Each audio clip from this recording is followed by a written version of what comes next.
có những cái cải tiến về cái lợi nhuận và những cái chi phí để giúp cho bà con tăng thêm cái thu nhập nữa. Chúng tôi được là đối tác chính thức của công ty DİCH, là đại lý ủy quyền của công ty. Chúng tôi là đơn vị tiên phong phân phối máy bay của công ty DİCH tại Việt Nam.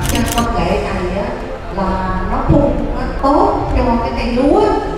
Cái cây lúa nó một cái tầm người ta làm nhiều vậy đó là phun nó tốt, nó dễ. Thứ hai nữa là cái cây mì thì phun cũng được. Rồi cái đặc biệt nữa là cây ăn trái thì nó thuận lợi. Công nghệ phun của máy bay này là công nghệ phun sương. Cái hạt nó rất là nhỏ, nó lơ lửng trong không khí, nó lơ lửng thành những cái màn sương thì sau đó nó giúp bao phủ từ cái ngọn cây xuống cái gốc cây. Thì chính nhờ cái công nghệ đó mà nó giúp giảm cái lượng nước tiêu thụ đối với cây lúa. Phun thực tế hiện nay bên công ty Xanh và Xanh đã trải nghiệm. Phun xịt bằng máy bay này tôi đón nhận được cái hiệu quả nhiều hơn. Cái thời gian mình làm nó nhanh hơn, nó ít tốn chi phí hơn là mình xịt nhân công.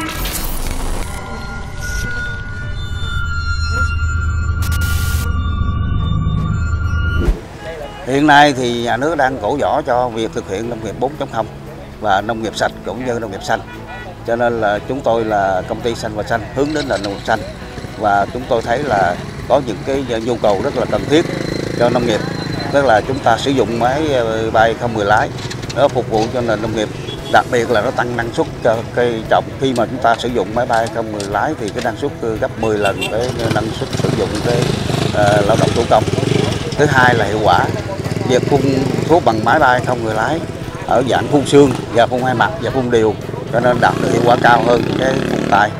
Và thứ ba là hiện nay cái việc tập trung diện tích để đảm bảo cho nhu cầu xuất khẩu nông sản là rất cần thiết, và bà con nông dân đang hướng đến một cái nền nông nghiệp tập thể, nông nghiệp hợp tác xã, cho nên là việc phun thuốc rất tiện lợi cho cái việc tập trung cái diện tích trồng trọt. Và cái thứ tư, đảm bảo là giải quyết được vấn đề khan hiếm lao động hiện nay. Nhiều lao động đã đi sang công nghiệp cũng như dịch vụ cũng như du lịch vân vân, cho nên việc tuyển công nhân để mà phục vụ cho phun thuốc rất khó khăn.